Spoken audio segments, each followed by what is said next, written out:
Thank you, Chair Cantwell, Ranking Member Murkowski, and members of the committee. My name is Jay O'Loughlin. I'm Professor of Forestry and Policy Sciences at the University of Idaho, and for 23 years, full-time Director of a Policy Analysis Research Unit created by the Idaho Legislature, Senator Risch. Thank you for your leadership back then. For 80 years, counties received 25% of revenues from federal lands, primarily timber sales. But since 1990, timber sales have declined substantially by more than 90% in some areas. There are good reasons to rejuvenate a federal timber sale program.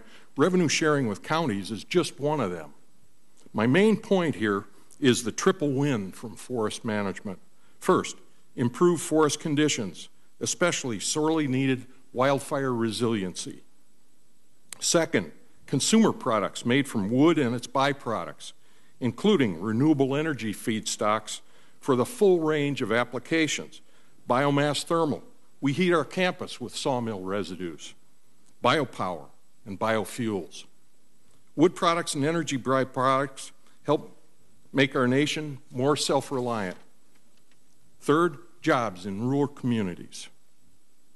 Some Westerners are so dissatisfied with the current situation that they're calling for changing ownership of some federal lands. But I want to talk about changing the rules, not changing ownership. 3 ideas for generating more revenue than the current system does are, number 1, rejuvenating the federal timber sale program. Number 2, creating a property tax equivalency system. And number 3, testing the trust land management model with pilot projects. Number 1, the timber sale program.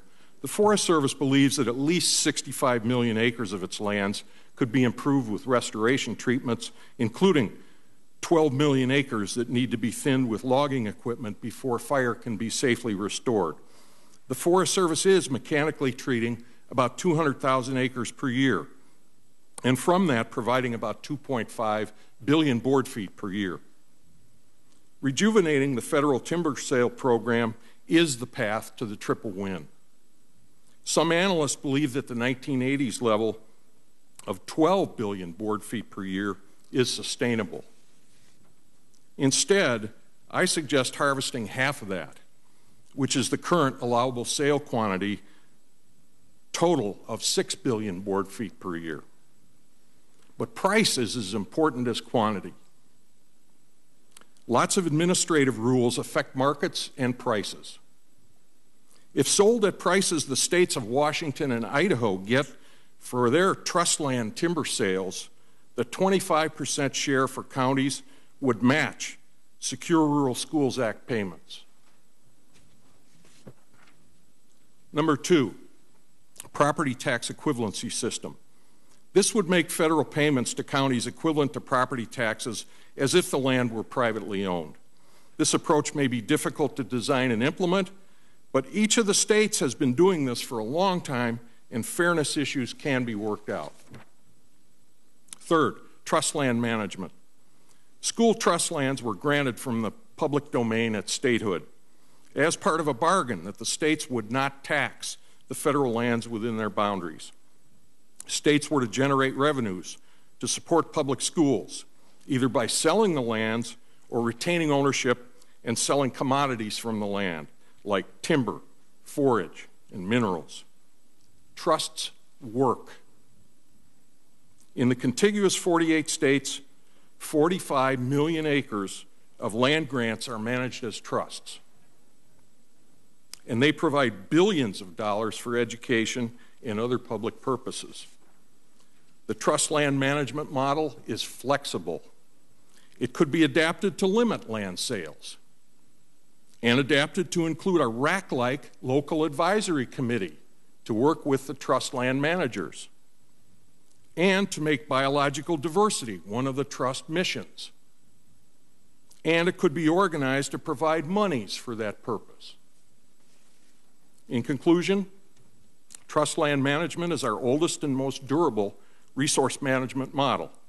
It is worth testing in several different national forests in order to properly gauge the magnitude of the triple win from actively managing public forests under a different organizational structure.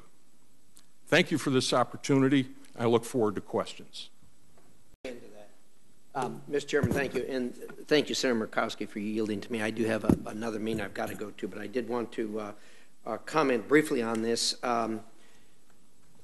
Starting with you, Dr. O'Loughlin, you know, I've been to the new building where they house the natural resources and forestry school, and when I went there, we actually did walk uphill in deep snow to Morrill Hall, which I know you've been on. It's the highest building on campus, and it wasn't nearly as warm and cozy as the new school is. Thank you for your testimony. I really appreciate that you're bringing more of us standing back and looking at this globally as far as the problem's concerned, because I think most people, as been pointed out, don't understand the problems we have out west. You know, they really don't comprehend that the Constitution said every state was supposed to be admitted on equal footing. Well, turns out some states were more equal than others, and we wind up with such a great swath of our state owned by the federal government.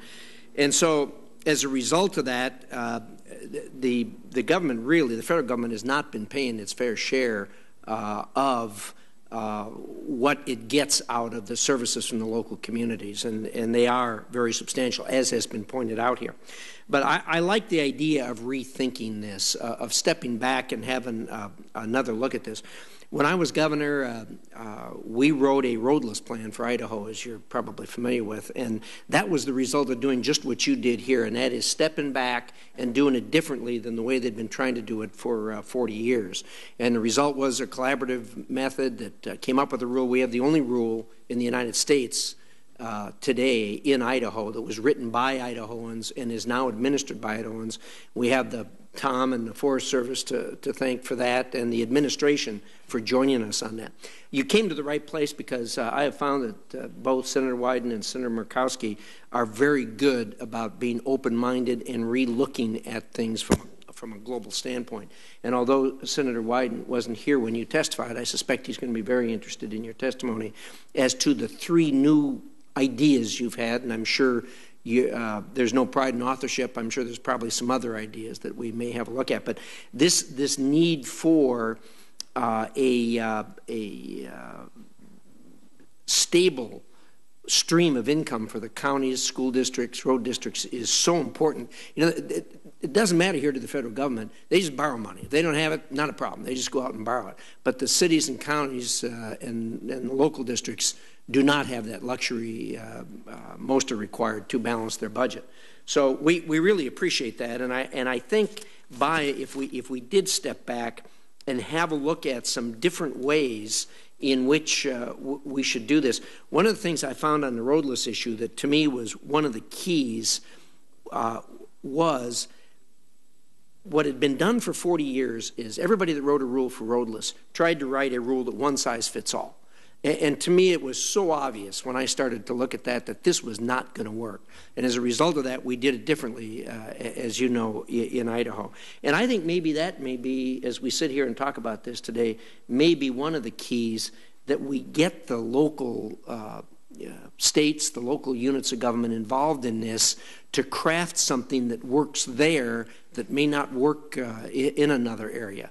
And obviously the Forest Service is going to have to be, it's going to have to be open to this. BLM is going to have to be open to this.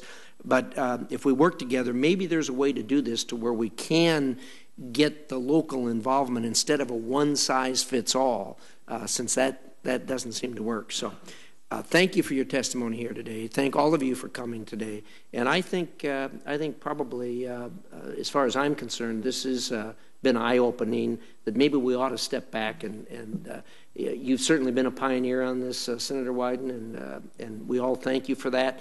And obviously we've learned lessons through it. And maybe what we ought to do is take those lessons and take a step back and re-look at how we're going to do this from a global standpoint. Senator Risch, thank you.